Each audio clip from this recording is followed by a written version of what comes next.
बच्चों, let's read the given question. The question says we need to find the power of the circuit in steady state. Option A given a 1.5 watt, option B 2 watt, option C 1 watt, option D none of this. So to understand this question we need to understand about the basic concept of the RC combination, that is resistance and capacitor combination. So basically यहाँ पे दो important condition that we need to understand is, first is the initial condition. Initial condition means when just t is equals to 0, और the condition कुछ इस तरीके से भी आ सकती है कि when the switch is just closed. अगर कोई कैपेसिटर बैटरी से कनेक्टेड है and the switch is just closed, in that situation we can say जो इनिशियल चार्ज होगा कैपेसिटर पे दैट विल बी 0. एंड अगर चार्ज 0 है तो इन दैट सिचुएशन हम क्या कह सकते हैं कि potential difference across the capacitor will also be 0.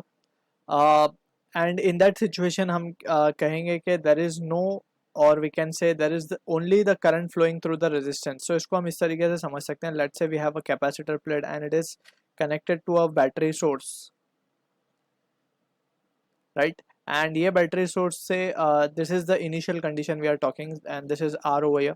अब यहाँ पे देख सकते हैं कि लेट्स से ये पोटेंशियल हमारा ये साइड का V है, ये साइड का 0 है, एंड यहाँ पे कोई पोटेंशियल डिफरेंस नहीं आ रहा है. ये अगर V है क्योंकि इस पे initially charge is 0, so we know के Q is equals to CV होता है, और we can say if Q is 0 so VB क्या हो जाएगा, 0 हो जाएगा. That is no potential difference. To be precise ये पोटेंशियल डिफरेंस रिप्रेजेंट कर रहा है डेल्टा V, राइट. सो यहाँ पे V है तो यहाँ पे भी V होगा. दैट मीन्स के no current will flowing in this capacitor basically, right. अब यहाँ से वी कैन सी, लेकिन यहाँ पे ये पोटेंशियल क्या है, V है, तो V और R के अक्रॉस, V और R के अक्रॉस देख सकते हैं हम potential, that is V and 0. So यहाँ से करंट फ्लो होगा in the resistance, right, and that current की वैल्यू होगी V by R. By Ohm's law we are writing this, right. So initially condition में वी कैन से कि current जो flow हो रहा है that is just V by R and it is just flowing through the resistance. So in that situation हम क्या मान सकते हैं कि initial condition में कैपेसिटर को we can consider to be as if it is short circuited, right.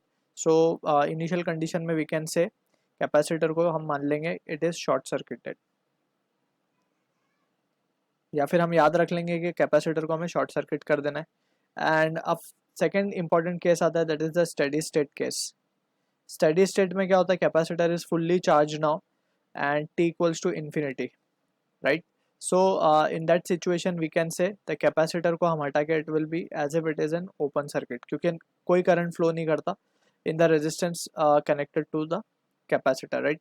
So this is what the thing that we need to remember. And ऐसा क्यों होता है कि कोई करंट फ्लो नहीं कर रहा, बिकॉज यहाँ पे कैपेसिटर की प्लेट पे जो चार्ज पोटेंशियल डिफरेंस आता है, पहले इट वाज 0, फिर लास्ट में जब स्टेडी स्टेट आता है तो it will be the same potential difference जो कि बैटरी का होता है. जैसे अगर बैटरी का V है तो इस पर भी V पोटेंशियल डिफरेंस आ जाएगा, and in that situation we can say कि no current will be flowing through the resistance, right. वो 0 हो जाएगा उस केस में.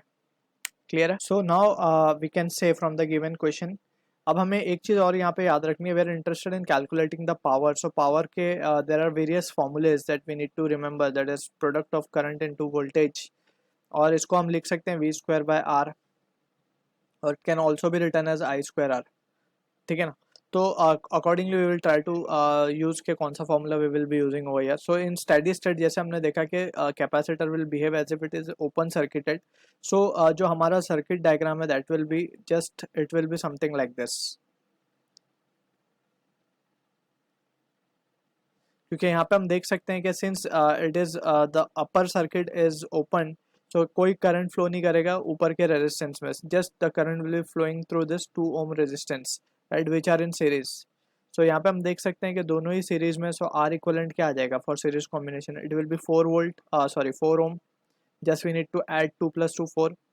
अब यहाँ से we are interested in calculating the value of power, so we can say therefore power को हम लिख सकते हैं V square by R equivalent. V square है हमारा, R2 का square that is 4 divide by 4 and that will be equals to 1 watt. So this is the answer to the question जो कि मैच होगा ऑप्शन C के साथ. I hope you understood the solution. All the best.